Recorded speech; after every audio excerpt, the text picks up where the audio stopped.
સંતુલનના પ્રકારો વિશેની આપણે વાતો કરતા હતા. બે પ્રકાર છે મુખ્ય: ભૌતિક સંતુલન અને રાસાયણિક સંતુલન. એમાં ભૌતિક સંતુલન ભૌતિક અવસ્થા બદલાય, ઘનનું પ્રવાહીમાં કે પ્રવાહીનું વાયુમાં કે ઘનનું વાયુમાં, એવા પ્રક્રમો એવી અવસ્થામાં સ્થપાતું સંતુલન એને ભૌતિક સંતુલન કહેવાય. ભૌતિક સંતુલનના અહીં તમે જુઓ તો 5 ઉદાહરણો, 5 પ્રકાર છે એને અનુલક્ષીને આપેલા છે. ઉદાહરણ સહિત એ આપણે વાતો કરીએ છીએ. એમાં પહેલું છે, આપને ખ્યાલ હોય તો, ઘન અને પ્રવાહી વચ્ચેનું સંતુલન. બરફ અને પાણી એ વચ્ચે સ્થપાતો સંતુલન. બરફ એટલે પાણીનું ઘન સ્વરૂપ છે, પ્રવાહી પાણી એ પ્રવાહી સ્વરૂપ છે.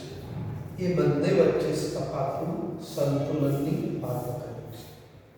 પદાર્થ એક જ, પણ એનું સ્વરૂપ, એની ભૌતિક સ્થિતિ જુદી હોય ત્યારે સ્થપાતું સંતુલન એને ભૌતિક સંતુલન કહેવાય. મિત્રો, 0 ડિગ્રી સેલ્સિયસ તાપમાને 273 કેલ્વિન તાપમાન એક થર્મોસ ફ્લાસ્ક લીધો છે. જેની અંદર થર્મોસ હોય તો એની અંદર એ તાપમાન એવું રહે. થર્મો એટલે તાપમાન એવું ને એવું રહે. થર્મોમીટર, થર્મોકોલ, આપણે ખ્યાલ હતો, થર્મોમીટર, થર્મોકોલ, થર્મોસ, આ બધા થર્મોડાયનેમિક્સ તાપમાનના લગતી વાતો. તો એની અંદર એક થર્મોસ લીધેલો છે, ફ્લાસ્ક બંધ પાત્ર છે. કેવું પાત્ર છે? બંધ પાત્ર.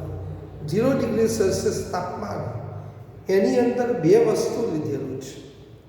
એક થોડુંક બરફ લીધેલો છે અને થોડુંક પ્રવાહી પાણી લીધેલું છે. બરફ અને થોડુંક પ્રવાહી પાણી થર્મોસની અંદર લીધેલું છે. એને બૂચ વડે બંધ કરી દીધેલું છે. તો તમે જોશો કે થર્મોસની જે આ દિવાલ ખરી એ શૂન્યાવકાશ ધરાવતી હોવાને કારણે શું થશે? એ ઉષ્માનો વિનિમય એ બહારની પ્રણાલી અને અંદરની પ્રણાલી વચ્ચે ઉષ્માનો વિનિમય થશે નહીં.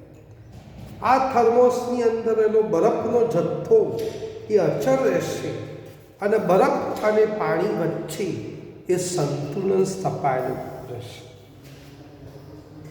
બરફના જેટલા અણુઓનું પ્રવાહી પાણીમાં રૂપાંતર થાય છે, એટલા જ પ્રવાહી પાણીના અણુઓનું બરફમાં રૂપાંતર થાય છે. ટૂંકમાં બરફ અને પાણીનો જથ્થો, પાણીના અણુઓની સંખ્યા એ અચળ રહે છે. આથી આ ઘન અને પ્રવાહી, બરફ અને પ્રવાહી પાણી વચ્ચે સ્થપાતું સંતુલનને આપણે ભૌતિક સંતુલન કહીશું. આમાં કોઈ રાસાયણિક ફેરફાર થતો નથી, માત્ર ને માત્ર ભૌતિક સ્થિતિ બદલાય. શું બદલાય? બરફ અને પાણી, પાણી અને બરફ. જેટલા અણુઓનું બરફનું પાણીમાં રૂપાંતર થયું, કારણ કે થર્મોસ છે એટલે ઉષ્માનો વિનિમય થતો નથી, બંધ પાત્ર છે, 0 ડિગ્રી સેલ્સિયસ તાપમાન છે, 273 કેલ્વિન તાપમાન છે, થોડાક બરફના અણુ અને પાણી લીધું, તો જેટલા અણુનું બરફનું પાણીમાં રૂપાંતર થયું એટલા જ પાણીના અણુનું બરફમાં રૂપાંતર થયું. એમની સંખ્યા સરખી માલુમ પડી. આવી એમનું સ્ટ્રક્ચર એના જ રહ્યું, માત્ર ભૌતિક સ્થિતિ બદલાઈ. માટે આવું સંતુલન અને ભૌતિક સંતુલન તરીકે આપણે ઓળખીશું. બીજી એક વાત કહેવાય, પ્રવાહી અને બાષ્પ વચ્ચે સંતુલન. પ્રવાહી અને બાષ્પ વચ્ચે સંતુલન. મિત્રો, બંધ પાત્ર એક લીધેલું છે. બંધ પાત્રની અંદર જો ભેજ હોય તો એ ભેજને શોષવા માટે ભેજ શોષક પદાર્થો તરીકે નિર્જળ કેલ્શિયમ ક્લોરાઇડ અથવા ફોસ્ફરસ પેન્ટોક્સાઇડ, ટેટ્રાફોસ્ફરસ ડેકોક્સાઇડ કહેશો અથવા ફોસ્ફરસ પેન્ટોક્સાઇડ કહેશો, આવો એક પદાર્થ એ કૃષિબંધની અંદર લેવાનો. આ કાચની છે, આ કૃષિબંધની અંદર આવો પદાર્થ લેવાનો અને એ પદાર્થ એ આની અંદર મૂકી દેવાનો અને પછી પાત્ર બંધ કરી દેવાનું. આ લઈ અને આની અંદર ભેજ શોષક પદાર્થ નિર્જળ કેલ્શિયમ ક્લોરાઇડ અથવા ફોસ્ફરસ પેન્ટોક્સાઇડ લેવાનો અને પછી આ પાત્ર, આ જે કૃષિબંધ ખરું એ કૃષિબંધ આ પાત્રની અંદર મૂકી દેવાનું અને પાત્ર બંધ કરી દેવાનું. તો એ પાત્રની અંદર રહેલો તમામ ભેજ એ કેલ્શિયમ ક્લોરાઇડ અથવા તો એ ફોસ્ફરસ પેન્ટોક્સાઇડ શોષી લેશે. પછી આ પદાર્થને એ દૂર કરી દેવાનું. તો આ જે બિલકુલ સૂકી જગ્યા થઈ, ભેજ હતો, તમામ ભેજ કેલ્શિયમ ક્લોરાઇડ અથવા તો ફોસ્ફરસ પેન્ટોક્સાઇડ શોષી લીધું. પછી કૃષિબંધને બહાર મૂકી અને પછી કૃષિબંધને બહાર મૂકી અને એમાં આ હવે આની અંદર થોડું પ્રવાહી પાણી ભરવાનું. શું ભરવાનું? પ્રવાહી પાણી ભરવાનું. અને પ્રવાહી પાણી આની અંદર ભરી અને આની અંદર આ બંધ પાત્રની અંદર મૂકવાનું. બંધ પાત્રની અંદર મૂકશે. કેટલાક મિત્રો કહેશે કે બંધ પાત્રની અંદર મૂક્યું, ઓકે, આ બાષ્પ દબાણ માપવા માટેનું સાધન છે. તાપમાન માપવા માટેનું સાધન થર્મોમીટર હોય, બાષ્પ દબાણ માપવા માટેનું સાધન મેનોમીટર હોય, દબાણ માપવા માટેનું સાધન બેરોમીટર છે. આ રીતે એ અલગ અલગ પીએચ, દ્રાવણની પીએચ નક્કી કરવી હોય તો પીએચ મીટર આવે છે. એમ અહીં પણ એ બાષ્પ દબાણ માપવા માટેનું એક સાધન છે, મેનોમીટર છે. એ મેનોમીટરથી એ આ બાષ્પ દબાણ એ મપાય. હવે એની અંદર પ્રવાહી પાણી લીધું. શું લીધું મિત્રો? પ્રવાહી પાણી. તો પાણી લીધું. તાપમાનના મૂલ્ય પર આધારિત ધીમે ધીમે પાણીનું ધીમે ધીમે વરાળમાં રૂપાંતર થશે. શેમાં? વરાળ. અને વરાળમાં રૂપાંતર થશે એમ એ બાષ્પનું એ દબાણ વધતું જશે. બાષ્પના કારણે બાષ્પ દબાણમાં શું થવાનું? વધારો થવાનો. કેટલાક સમય પછી તાપમાન નિયત થવાથી બાષ્પ દબાણ કેવું થઈ જશે? અચળ થઈ જશે. પછી પાણીનું બાષ્પમાં રૂપાંતર થતું હતું, એ રૂપાંતર બંધ થઈ ગયું તો બાષ્પ દબાણ અચળ રહેશે. અને થોડાક સમય પછી એ બાષ્પના અણુ, જેટલા અણુનું પ્રવાહીનું બાષ્પમાં રૂપાંતર થયું એટલા જ બાષ્પના અણુનું એ પ્રવાહી પાણીમાં રૂપાંતર થશે. આમ જેટલો પાણીનો જથ્થો તો અચળ થશે, પાણીનું બાષ્પનું પાણીમાં, આ બંને વસ્તુ એ સતત થયા કરશે. આ બંને વસ્તુ સતત થયા કરશે. જેટલું પાણીનું બાષ્પમાં રૂપાંતર થતું હતું એટલું જ બાષ્પનું પાણીમાં રૂપાંતર થવાનું. બાષ્પ દબાણ અચળ રહેશે. અહીં કશું જ થયું નહીં, કોઈ રાસાયણિક ફેરફાર થયો નહીં, માત્ર ને માત્ર ભૌતિક ફેરફાર થયો. કયો? ભૌતિક અવસ્થા, લિક્વિડ એન્ડ ગેસ. તો મિત્રો, આ કેટલાક લોકો કહેશે મેનોમીટર છે, આ હોકો નથી, એની અંદર આ જે છે એ પારો છે, મર્ક્યુરી છે, એ બાષ્પ દબાણ માપવા માટેનું આવું સાધન.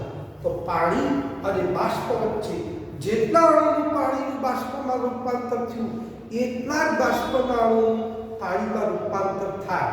અને માટે એમના વચ્ચે અણુઓની સંખ્યા અચળ રહે છે.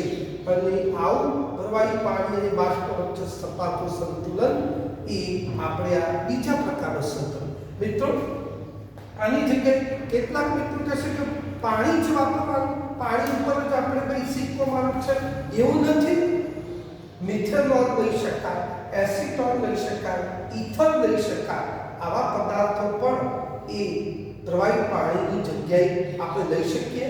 આ ઓર્ગેનિક સોલ્વન્ટો છે, કાર્બનિક દ્રાવકો છે, એનો ઉપયોગ કરીને પણ સરળતાથી પ્રવાહી મિથેનોલનું બાષ્પનું પ્રવાહી મિથેનોલમાં રૂપાંતર કરી શકાતું હોય છે. તો આ બીજા પ્રકારનું શબ્દ.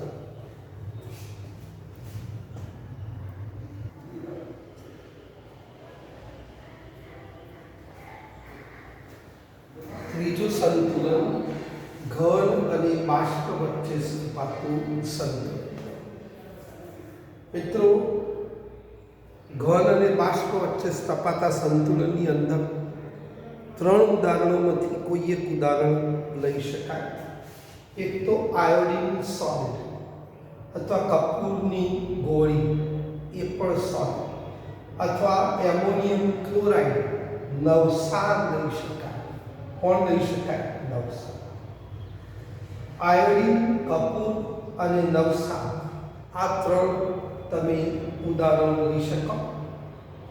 એક બંધ પાત્ર લેવાનું, એ બંધ પાત્રની અંદર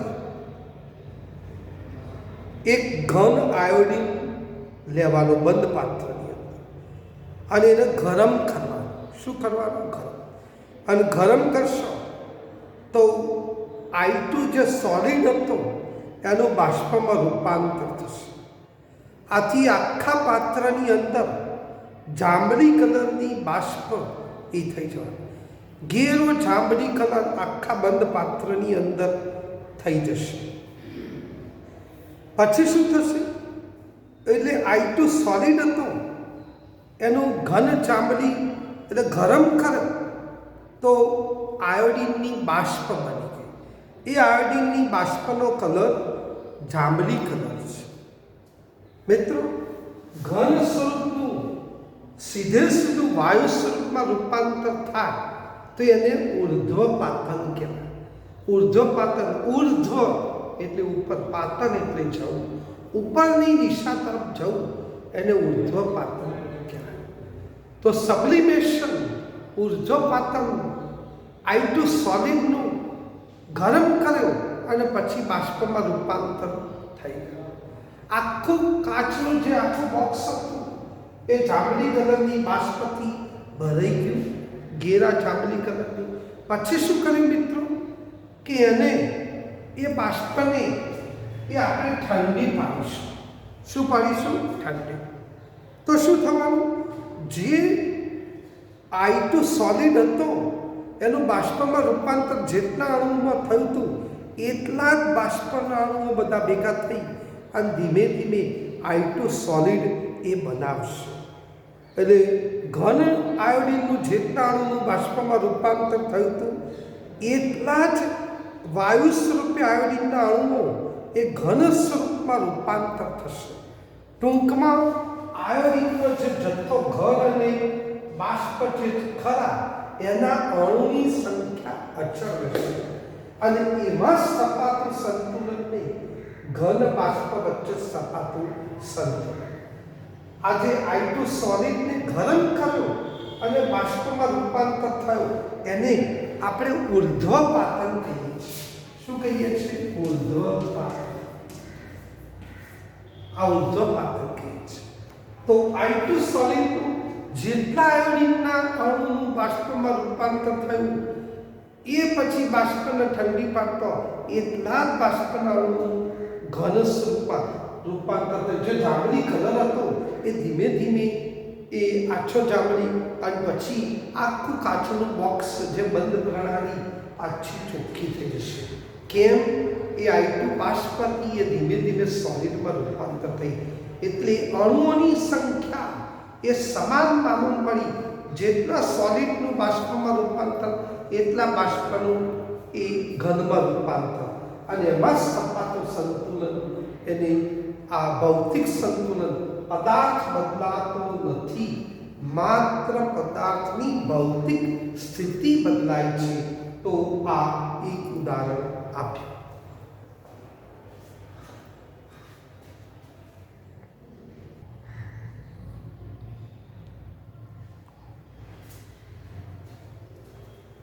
મિત્રો, ઘનનું દ્રાવણમાં વિલયન સંતુલન.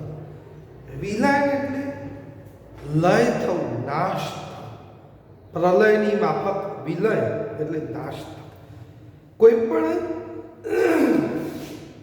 ખાંડ, દાખલા તરીકે પ્રવાહી પાણી છે, આ પ્રવાહી પાણીની અંદર ધીમે ધીમે ધીમે ધીમે થોડા ખાંડના અણુઓ નાખતા જાઓ, ખાંડના અણુ નાખતા જશો, એને ઓગળતા જાઓ, ઓગળી જશે. થોડાક નાખતા જાઓ, ઓગળી જશે. એક સમય એવો આવશે કે એ ખાંડના અણુ ઓગળશે નહીં. એક એવો અણુ કે જે ઓગળતો નથી, જ્યાં સુધીનું આ જે દ્રાવણ તૈયાર થયું, એ દ્રાવણ ખાંડનું સંતૃપ્ત દ્રાવણ. કયું દ્રાવણ? ખાંડનું સંતૃપ્ત. મિત્રો, મમ્મી શરબત બનાવવાનું કે અને તમે તપેલીની અંદર પાણી લો અને એની અંદર ખાંડ નાખો, ઓગળશે. એક એવો સમય આવશે કે પછી ખાંડના અણુ ઓગળશે. એ જે દ્રાવણ ખરું એ સંતૃપ્ત દ્રાવણ છે. એવું સંતૃપ્ત દ્રાવણ એ મૂક્યું, પછી એને ઠંડુ પાડવામાં આવ્યું. તો જે ઠંડુ પાડતો, જે ખાંડના જેટલા અણુઓ ઓગળી ગયા હતા, એ અણુઓ પાછા મૂળ સ્વરૂપે ધીમે ધીમે ઠંડા પડવાથી એ પાછા એટલા જ અણુ આવશે. તો જેટલા અણુ ઓગળી ગયા હતા એટલા જ અણુનું ઘન સ્વરૂપમાં રૂપાંતર થયું. આ રીતે એકબીજામાં ખાંડ જેટલી ઓગળી એટલા જ ખાંડના અણુઓ છૂટા પડ્યા. માટે ગુણધર્મો એટલે બંને એ પદાર્થ તો એક જ છે, પણ એમની ભૌતિક સ્થિતિ એ બદલાઈ. દ્રાવણ હતું એનું ઘનમાં રૂપાંતર, ઘનનું દ્રાવણમાં રૂપાંતર. આવું છે સંતુલન ખરું. એ ઘન અને પ્રવાહી વચ્ચેનું આ સંતુલન કહી શકાય. 5મા નંબરની વાત કરીએ છીએ, વાયુનું દ્રાવણમાં સંતુલન. બંધ પાત્ર લઈએ છે જેની અંદર સોડા વોટર. કોણ? Soda water. તો પાણીની અંદર કોઈ પણ જે પીણું ખરું એ પીણાની અંદરની વાત કરીએ તો એમાં શું થવાનું? માત્ર કાર્બન ડાયોક્સાઇડ ઓગાળેલો છે. એના કારણે પછી તમે બોટલને આમાં લાવો છો અને પછી અફરવન્સીસ ઉભરાવે છે, ચીયર્સ કરીએ છીએ આપણે, તો આ કાર્બન ડાયોક્સાઇડ જે ખરો, પાણીની અંદર કાર્બન ડાયોક્સાઇડ ઓગાળેલો છે. હવે એને દાખલા તરીકે બંધ પાત્રની અંદર તમે લેશો તો શું થવાનું? એના માટેની અહીં વાતો આપેલી છે. તો જેટલું એ CO2 એ ઓગળી ગયો, તો જેટલો CO2 ઓગળી જતો એટલો CO2 છૂટો પડશે. ફરીથી એ CO2 ને તમે ઠંડો પાડવામાં આવે તો પાછો CO2 નું દ્રાવણ બને છે. જેટલા અણુઓનું વાયુ સ્વરૂપમાં રૂપાંતર થાય છે એટલા CO2 અણુનું બાષ્પ એટલે પ્રવાહી પાણીની અંદર પાછા ઓગળી જાય છે. કાર્બન ડાયોક્સાઇડ પાણીની અંદર ઓગળે છે અને માટે એક એસિડ બનાવે છે. પાણી અને CO2 H2O વત્તા CO2 તો H2CO3 બનાવે છે. જેટલા કાર્બન ડાયોક્સાઇડના અણુ ઓગળી જાય છે એટલા જ છૂટા પડે છે. માટે સરખી આ સાંદ્રતા માલુમ પડી અને આવું સંતુલન વાયુ અને દ્રાવણમાં સ્થપાતું સંતુલન. કાર્બન ડાયોક્સાઇડ વાયુ સ્વરૂપે છે અને કાર્બન ડાયોક્સાઇડનું પ્રવાહી સ્વરૂપે દ્રાવણ. એમાં ગુણધર્મોમાં સરખી એટલે અણુની સંખ્યા સરખી માલુમ પડી અને માટે એમાં સ્થપાતું સંતુલન, વાયુ દ્રાવણ વચ્ચે સ્થપાતું સંતુલન. તો ભૌતિક સંતુલનના 5 પ્રકાર એ ઉદાહરણ સહિત અને આપણે જોયા. ઓકે, આની વાત કરીએ.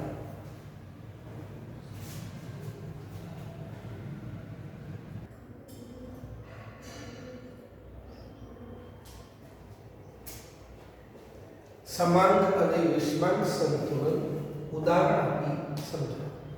સમાન ગઈ વખતે કહ્યું કે જેમાં જે પ્રક્રિયામાં જે પ્રણાલીમાં પ્રક્રિયકો અને નિપજોની ભૌતિક સ્થિતિ એક સમાન, એક જ કલામાં ફિઝિકલ સ્ટેટ એક સરખું હોય પ્રક્રિયકોનું અને નિપજોનું, એ ત્યારે જ તપાતો સંતુલનને સમાંગ સંતુલન કહેવાય. મિત્રો, એ 3 ઉદાહરણ આપેલા છે. એમોનિયા બનવાની હબર વિધિ, નાઇટ્રોજન અને હાઇડ્રોજન વાયુ સ્વરૂપે છે પ્રક્રિયકો, નિપજ એમોનિયા પણ વાયુ સ્વરૂપે છે, માટે એમાં તપાતો સંતુલન.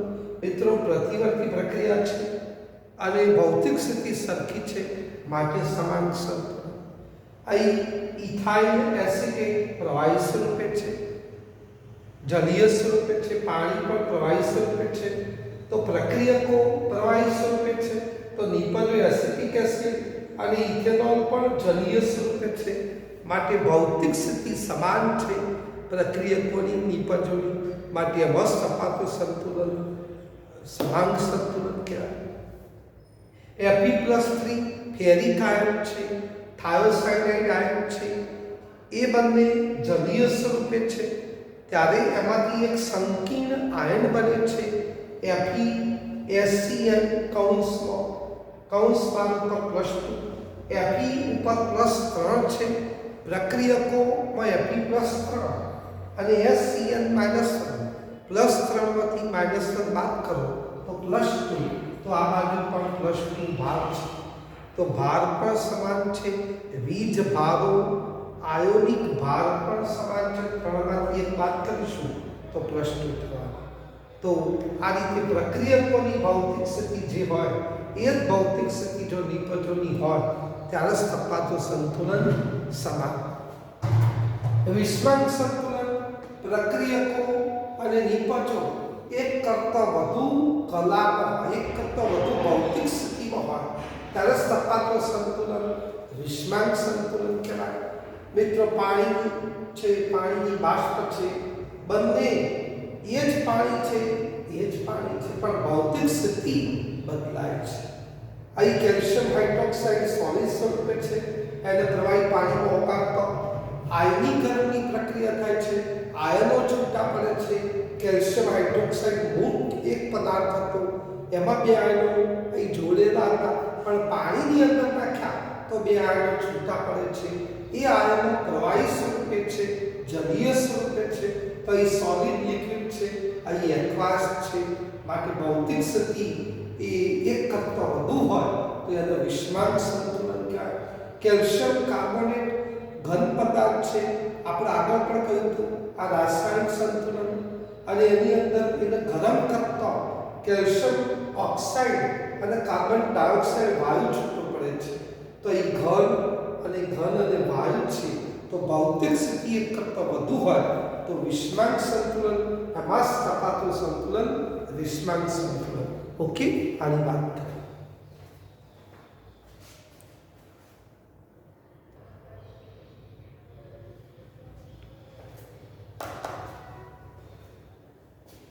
સંતુલનનો નિયમ આપો અને એ માટેનું સૂત્ર તારવવાનું છે.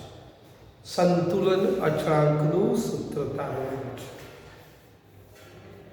મિત્રો, એના માટે આપણે જોઈએ અહીં પ્રક્રિયા એક આપેલી છે અને સંતુલનનો નિયમ એ 2 મિત્રોએ આપ્યો, એક ગોલ્ડબર્ગ, બીજો મિત્ર પીટર વાઘ. આ 2 મિત્રોએ ભેગા થઈ અને જે નિયમ આપ્યો એ સંતુલનના નિયમ તરીકે ઓળખાતો. પ્રક્રિયાનો વેગ એ પ્રક્રિયામાં ભાગ લેતા પદાર્થોના સક્રિય જથ્થાના સમપ્રમાણ. ફરીથી કહું છું, પ્રક્રિયાનો વેગ પ્રક્રિયામાં ભાગ લેતા પદાર્થોના સક્રિય જથ્થાના સમપ્રમાણમાં છે.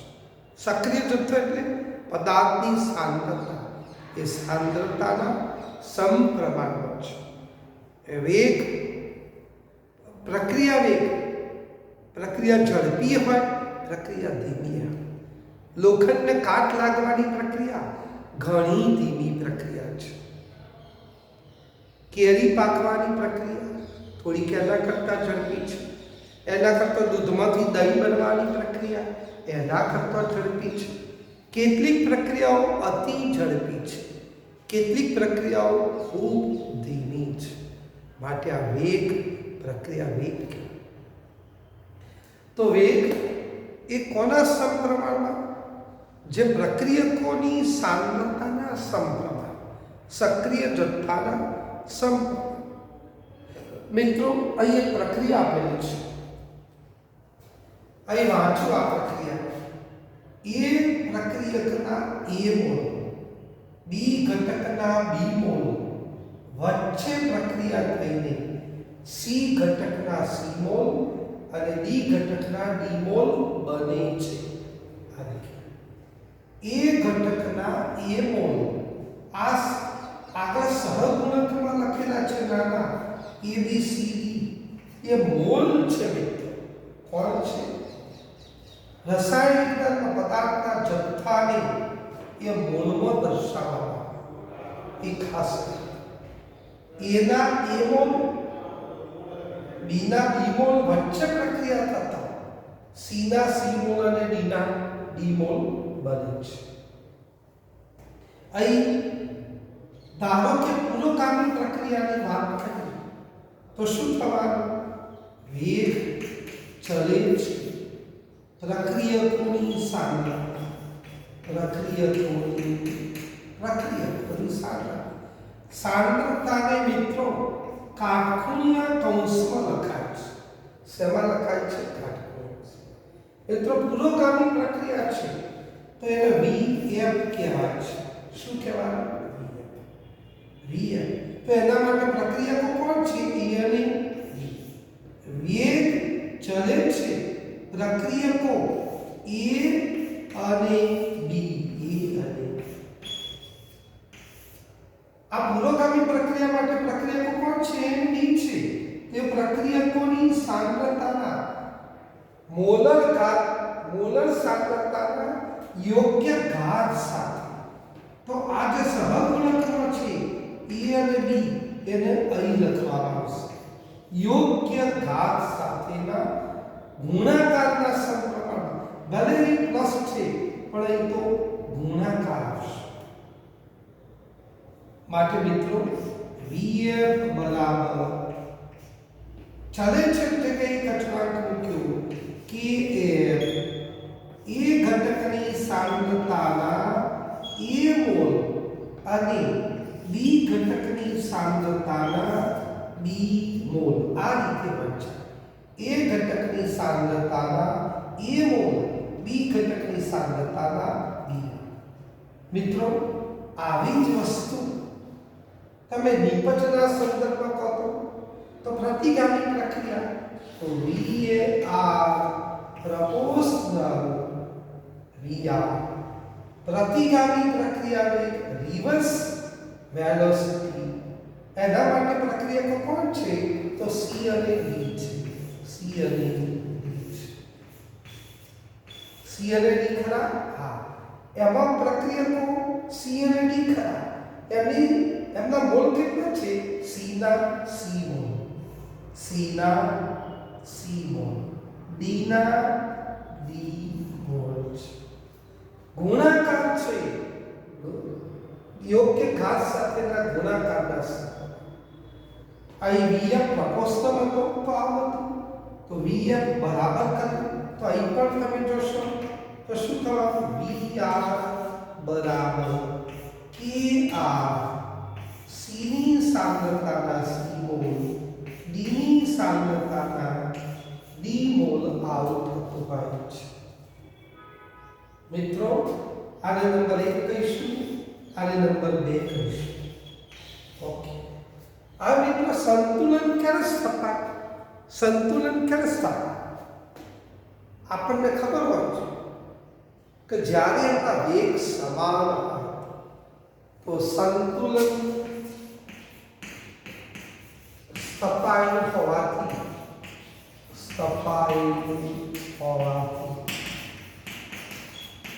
શું છે ભાઈ? બંનેના વેગ સમાન થાય. Vf અને Vr સમાન થાય તો જ સંતુલન સ્થાપન હોય.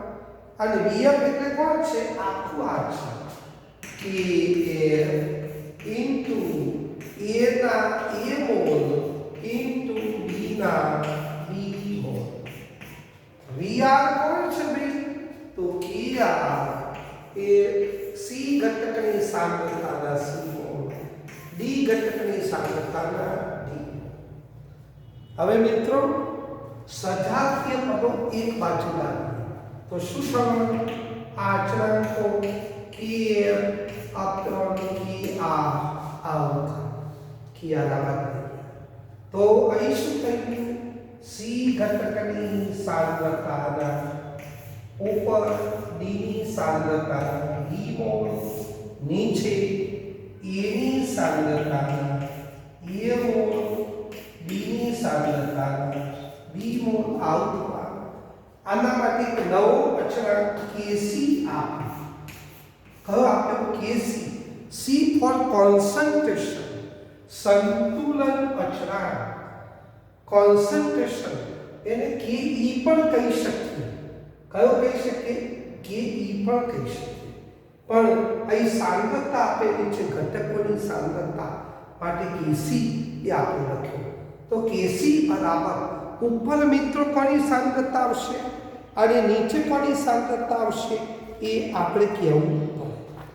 તો ઉપર મિત્રો નિપજોની સાંદ્રતાનો ગુણાકાર Kc બરાબર ઉપર કોની સાંદ્રતાનો? નિપજોની સાંદ્રતાનો ગુણાકાર. નિપજોની સાંદ્રતાનો ગુણાકાર. છેદમાં કોણ આવશે? પ્રક્રિયકોની સાંદ્રતાનો ગુણાકાર. પ્રક્રિયકોની સાંદ્રતાનો ગુણાકાર. અને એને આપણે સંતુલન અચળાંક Kc તરીકે ઓળખીએ છીએ. મિત્રો કૌંસની અંદર જે આપેલું છે, કૌંસની અંદર આપેલું છે એ પ્રક્રિયકો અને નિપજોની સાંદ્રતા મોલારિટીમાં આપેલી છે. શેમાં? મોલારિટીમાં. મોટાભાગે સાંદ્રતા માટેનો વિશ્વસનીય એકમ હોય તો મોલ પ્રતિ લિટર છે, મોલારિટી છે. અને માટે મોલારિટીનો એકમ એમ આપેલો છે. ઓકે, તો આ સંતુલન અચળાંક Kc બરાબર ઉપર નિપજોની સાંદ્રતા આવશે, છેદમાં પ્રક્રિયકોની સાંદ્રતા આવશે. આ પ્રક્રિયકો નિપજોની સાંદ્રતા એ ગુણાકાર હશે. ઉપર જે છે ઘટકો એ મોલ છે, ઉપર મોલ હોય. શું હોય ભાઈ? મોલ હોય. ઉપર નિપજો હોય, નીચે પ્રક્રિયકો હોય.